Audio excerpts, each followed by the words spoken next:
آه، قراية النهاردة من القرآن. قدامك رقم 1 و2. تختار يا رقم 1 يا 2. السورة اللي هتفتح عليها آم، القرآن قد تكون ليها رسالة ليك، فبالتالي قراية النهاردة دي هي السورة اللي هتختارها، بحيث ممكن يكون فيها رسالة ليك. يلا نبتدي. القراية الأولى سورة الكهف.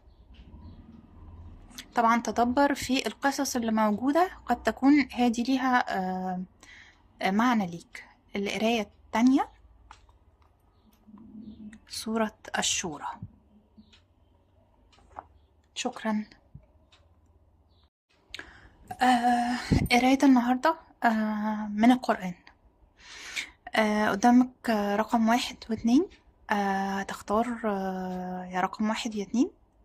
السورة اللي هتفتح عليها آم، القرآن قد تكون ليها رسالة ليك، فبالتالي قراية النهاردة دي هي السورة اللي هتختارها، بحيث ممكن يكون فيها رسالة ليك.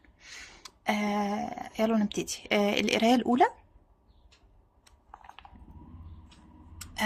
سورة الكهف.